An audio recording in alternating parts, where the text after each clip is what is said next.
আসসালামু আলাইকুম। ইসমত মিলি স্বাগত জানাচ্ছি এনটিভির দেশের খবরে। গ্রাউন্ড সিমেন্ট শিরোনাম দেখছিলেন, এবার পুরো খবর। ফ্যাসিবাদী আমলে দেশ থেকে পাচারকৃত অর্থ ফেরত আনতে মালয়েশিয়া, হংকং ও আরব আমিরাতের সাথে চুক্তি অনুমোদন করা হয়েছে জানিয়ে প্রধানমন্ত্রী তারেক রহমান বলেছেন, আরও 7টি দেশের সাথে চুক্তি সম্পন্নের বিষয়টি প্রক্রিয়াধীন। তিনি বলেন, জনগণের অর্থ ফিরিয়ে এনে জনগণের প্রয়োজনে ব্যবহার নিশ্চিত করাই এই সরকারের দায়িত্ব। জনগণকে দেয়া প্রতিশ্রুতি বাস্তবায়নে বদ্ধপরিকর সরকার। প্রথমবারের মতো জাতীয় সংসদে প্রশ্নোত্তরে অংশ নিয়ে তিনি এসব কথা বলেন। হাসান মাহমুদের রিপোর্ট। পবিত্র দায়িত্ব গণমানুষের নির্বাচিত প্রতিনিধিদের কথা বলার জায়গা সংসদের প্রথম অধিবেশনের 6ষ্ঠ দিনের শুরুতেই প্রথমবারের মতো প্রশ্নোত্তর পর্বে অংশ নেন প্রধানমন্ত্রী তারেক রহমান। এক প্রশ্নের জবাবে তারেক রহমান জানান, অন্তর্বর্তী সরকারের করা শ্বেতপত্রের তথ্য অনুযায়ী 2009 থেকে 23 সাল পর্যন্ত ফ্যাসিবাদী আমলে গড়ে প্রতি বছর 1.8 লক্ষ কোটি টাকা দেশ থেকে পাচার হয়েছিল, যা ফিরিয়ে আনার উদ্যোগ নেওয়া হয়েছে। 9 থেকে 2023 সালের মধ্যে বাংলাদেশ থেকে অবৈধ অর্থ প্রবাহের পরিমাণ ছিল আনুমানিক 234 বিলিয়ন মার্কিন ডলার। যেভাবেই হোক, যেই পদক্ষেপ গ্রহণ করলে জনগণের অর্থ ফেরত আসবে, আপনি নিশ্চিত থাকতে পারেন এই সরকার সেই পদক্ষেপই গ্রহণ করবে ইনশাআল্লাহ। এবং দেশের প্রচলিত আইন অনুযায়ী নির্ধারিত হবে যা তাদের শাস্তি, যারা এই দেশের অর্থ, এই দেশের জনগণের অর্থ তছরুফ করেছে। জনগণের অর্থ ফিরিয়ে নিয়ে এসে জনগণের জন্য এবং দেশের জন্য সেটি ব্যয় করা এই সরকারের অন্যতম প্রধান দায়িত্ব। প্রধানমন্ত্রী জানান, জনগণ তাদের প্রতি আস্থা রেখেছে, তাই প্রতিশ্রুতি বাস্তবায়নে বদ্ধপরিকর তাঁর সরকার। এক প্রশ্নের জবাবে তিনি বলেন, ফ্যামিলি কার্ড, কৃষক কার্ডের মতো কর্মসূচি বাস্তবায়নে সচল হবে অর্থনীতি। আমরা তো টাকা ছাপিয়ে দিচ্ছি না, আমরা যেহেতু টাকা ছাপিয়ে দিচ্ছি না, কাজে মূল্যস্ফীতি হবে না। বরং আমরা মনে করি এই টাকাগুলো যখন মার্কেটে যাবে, যারা কৃষক কার্ড পাচ্ছেন সেই সকল কৃষক, যারা প্রান্তিক পর্যায়ে নারীরা যারা পাচ্ছেন টাকা, নিশ্চয়ই তারা সিঙ্গাপুর বা বিভিন্ন দেশে টাকা পাচার করবে না, সেই টাকা লোকাল অর্থনীতিতে তারা খরচ করবেন। খুলনা জেলায় ই-হেলথ কার্ডের জন্য প্রকল্প অনুমোদন প্রক্রিয়াধীন জানিয়ে প্রধানমন্ত্রী বলেন, ইশতেহার বাস্তবায়নে মন্ত্রণালয় ও বিভিন্ন বিভাগ পরিকল্পনা গ্রহণ করছে।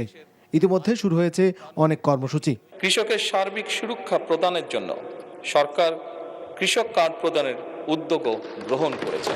এই বছরই সরকারি প্রাথমিক বিদ্যালয় ইনশাল্লাহ 2 লক্ষ শিশুর মাঝে বর্তমান সরকার বিনামূল্যে স্কুল ড্রেস বিতরণের পরিকল্পনা বাস্তবায়ন করবে ইনশাল্লাহ। প্রধানমন্ত্রী বলেন, যারা তাকে ভোট দিয়েছেন এবং দেননি তাদের সবারই প্রধানমন্ত্রী তিনি। Hasan Mahmud, NTV news, Dhaka. রাজধানীর পাম্পগুলোতে জ্বালানি সংকট না কাটলেও গ্রাহকদের ভোগান্তি কিছুটা কমেছে।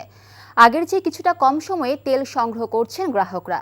লাইনে দাঁড়ানোর ভোগান্তিতে বেগ পেতে হচ্ছে অফিসগামী নগরবাসীর। আর রাইড শেয়ার চালকরা পড়েছেন বেশ বিপাকে। এদিকে জ্বালানি বিভাগ জানিয়েছে, কাজাখস্তান থেকে $76 প্রতি ব্যারেল ডিজেল ক্রয়ের প্রস্তাব পাওয়া গেছে। তামজিদ সুমনের রিপোর্ট। এপ্রিলে জ্বালানি মূল্য বাড়ছে না কিংবা তেলের মজুদ ও সরবরাহ স্বাভাবিক আছে, সরকারের এমন বক্তব্যেও স্বাভাবিক হয়নি জ্বালানি সরবরাহ পরিস্থিতি। পেট্রোল পাম্পগুলোর একই চিত্র। দীর্ঘ লাইনে অপেক্ষা করে তেল সংগ্রহ করছেন গ্রাহকরা, তবে অপেক্ষার সময়টা একটু কমেছে।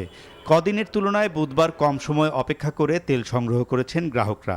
মোটামুটি 4 ঘন্টা 5 ঘন্টা, আজকে তাও 2 ঘন্টা পাইলাম। 1.5 ঘন্টা লাইনে দাঁড়ায় থেকে তেলটা পাইলাম, বুঝছেন। আমার একটু ভালো লাগছে, পাইছি। তো আমাদের দেশে তো তেল অকটেন উৎপাদন হয়, কেন এটা কি সিন্ডিকেট কোনো, নাকি সরকার কোনো কিছু করতে পারছে না, মেনটেনেন্স করতে পারছে না, বুঝতে। আজও রেশনিং করে তেল দিচ্ছে পাম্পগুলো। সর্বোচ্চ 600 টাকার তেল পাচ্ছেন বাইক চালকরা, আর গাড়ি ভেদে 20 লিটার পর্যন্ত দেয়া হচ্ছে তেল। ধরেন অর্থনৈতিক অবস্থা খারাপ হচ্ছে, একটু সময় ব্যয় হচ্ছে। আমার তো পাঠাও ওভার চালাই, তো আমার প্রতিদিন নেওয়ার লাগে, তাই আমার ওই হয়তো 4 লিটার প্রতিদিনই খরচ হয়ে যায়। পাম্প কর্তৃপক্ষ বলছেন, স্বাভাবিকের তুলনায় চাহিদা বাড়লেও পর্যাপ্ত সরবরাহ নেই ডিপোতে। চাহিদার চেয়ে আমরা তেল কম পাচ্ছি। নর্মালি 1.5 গাড়ি থেকে 2 গাড়ি আমাদের অকটেন ডিজেল আসে, সেখানে যদি মনে করেন অকটেন দেয় 9000 লিটার, এটার কাভার আমরা কিভাবে দেব? বুধবার জ্বালানি নিয়ে সুখবর দিয়েছে জ্বালানি ও খনিজ সম্পদ বিভাগ।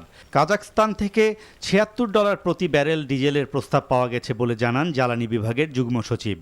প্রস্তাবটা পেয়েছি। এখন সেটা তো এটা প্রস্তাব পেলেই হবে না, সে প্রক্রিয়াগুলো শেষ করার পরে যতক্ষণ পর্যন্ত উনি সরবরাহ না করছে ততক্ষণ পর্যন্ত তো আমরা বলতে পারবো না। এবং তারা যত চাহিদা আমাদের থাকবে সে পরিমাণে কি সরবরাহ করতে পারবে এরকম আশ্বাস? না, এটা একটা নির্দিষ্ট পরিমাণ প্রস্তাব পেয়েছি আর কি আমরা।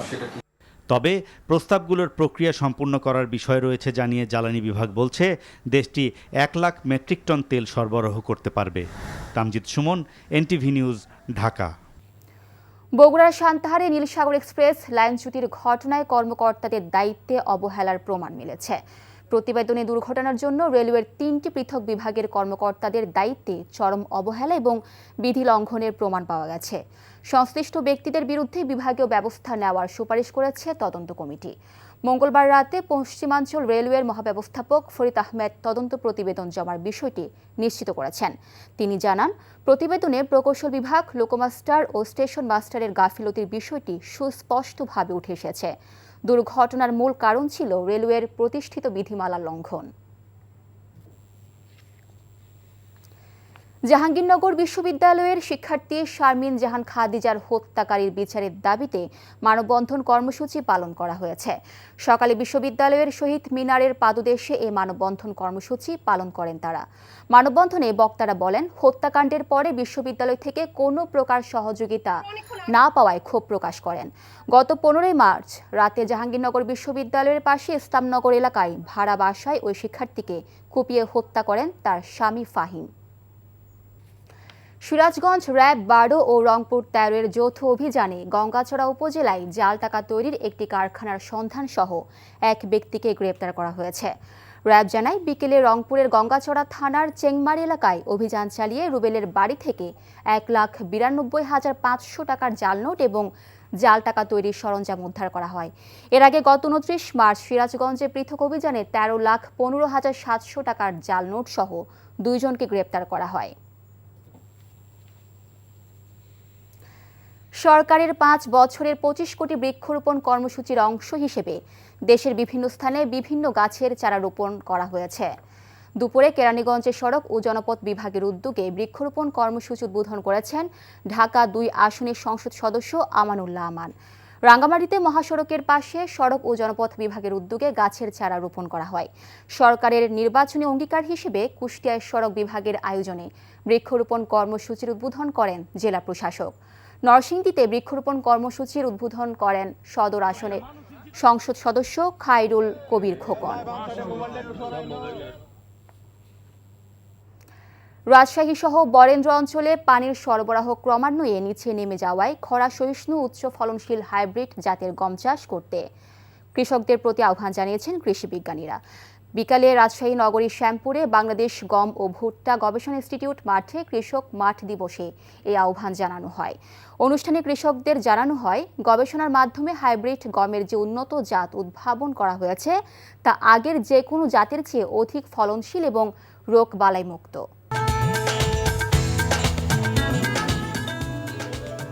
এই ছিল দেশের খবরে।